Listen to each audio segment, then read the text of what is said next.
네, 안녕하세요. 안기자의 썰TV 안기자입니다. 예, 오늘은 오피스텔에 대해서 얘기해 보도록 하겠습니다. 예, 저의 오피스텔 투자 실패기를 한번 좀 얘기를 해볼게요. 때는 2년 전으로 거슬러 올라갑니다. 제가 미국 연수를 마치고 돌아와 가지고 이제는 좀 현금 흐름을 만들어야 되겠다. 수익형 부동산에 눈을 좀 돌려야 되겠다.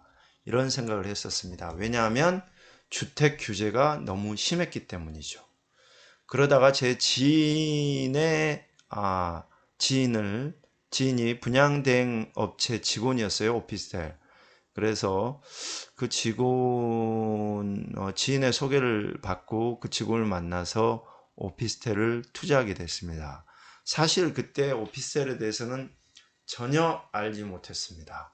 예. 다만 나는 당신만 믿겠다면서 분양 대행업체 직원을 철석같이 믿었죠.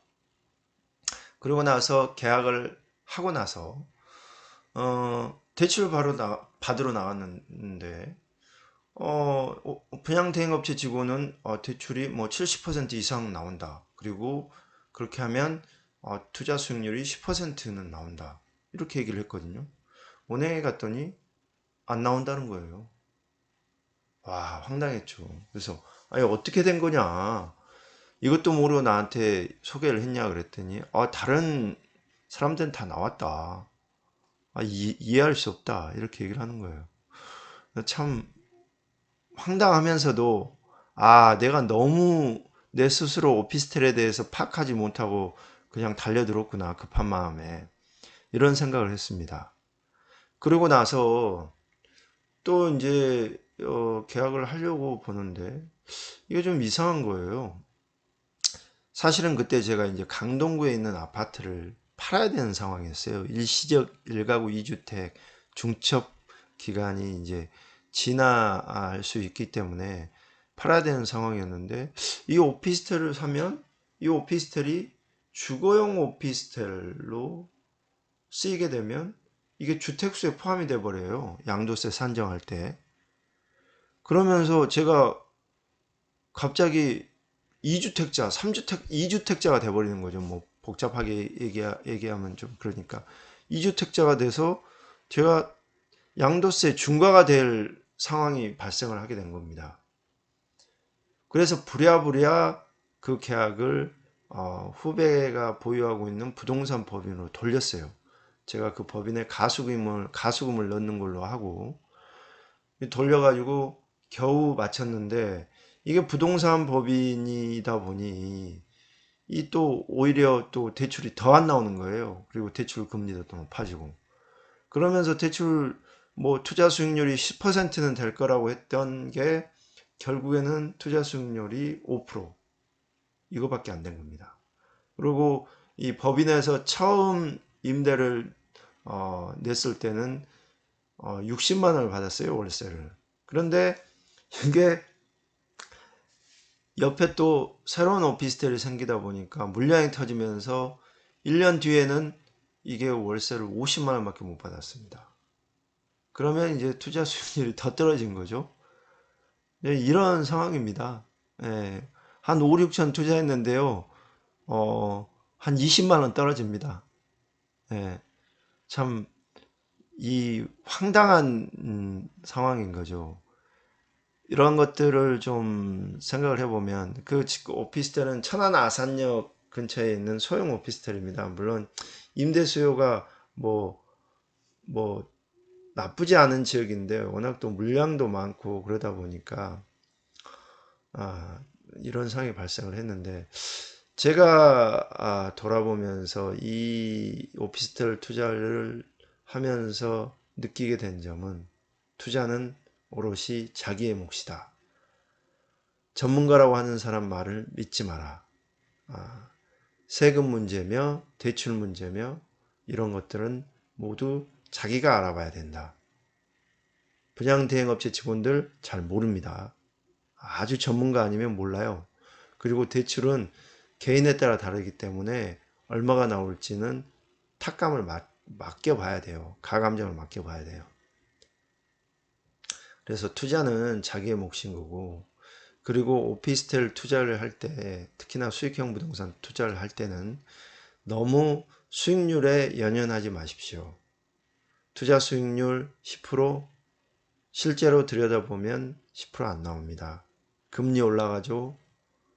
대출금 또 상환해야 되죠. 뭐 여러 가지 문제들이 발생을 합니다. 그래서 이런 것들을 꼼꼼히 자기가 하나하나 체크하지 않으면 문제가 발생할 수 있습니다. 때문에 수익형 부동산을 투자를 할 때는 그 상품의 성격을 명확하게 알고 대출이 얼마까지 나오는지를 은행에 가감정을 맡겨보고 그 대출 금리도 알아보고 그렇게 해서 투자를 해야 됩니다. 그리고 대출 기간이 어떻게 되며 그리고 그 이후에 상환은 해야 되는지 그리고 뭐 이런 것들을 꼼꼼히 따져봐야 돼요. 그렇지 않으면 저처럼 망합니다. 오피스텔 투자해가지고 뭐 물론 제가 뭐 마이너스를 보고 지금 판 거는 아니기 때문에 뭐 망했다라고 단정할 수는 없겠지만 현재 스코어 망했습니다. 제가 뭐 몇 가지 투자를 하지만 지식산업센터도 투자도 하고 아파트도 투자를 했었고 그런데 수익률 좋았거든요. 근데 오피스텔 투자는 망했어요. 이게 참 오피스텔이 이상한 상품이에요. 여러분 주거용 오피스텔과 업무용 오피스텔 구분하는 방법 아세요? 이제 여기서부터 문제가 발생을 합니다. 업무용 오피스텔이면 별 문제 없어요. 근데 주거용 오피스텔이면 상당히 문제가 복잡해집니다. 이 부분은 제가 다음 시간에 한번 구분을 해보도록 하겠고요. 오늘은 오피스텔 투자 뭘 얘기를 할까 하다가 제가 했던 오피스텔 투자를 맛배기로 한번 말씀을 드려야 되겠다 싶어서 일단 말씀을 드렸습니다. 요새 아파트 대체적으로 오피스텔 투자 많이 합니다. 특히나 아파텔이라고 하죠.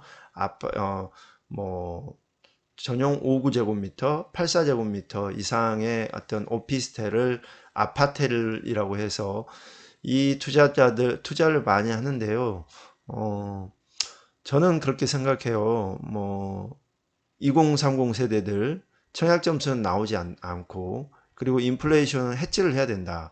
그러면 오피스텔 아파트를 일단은 보유하면서 청약 점수를 쌓아가는 방법 뭐 나쁘지 않다고 생각합니다. 왜냐하면 오피스텔은 청약을 할 때는 주택수에 포함되지 않습니다. 이거 참 좋은 이건 큰 장점입니다.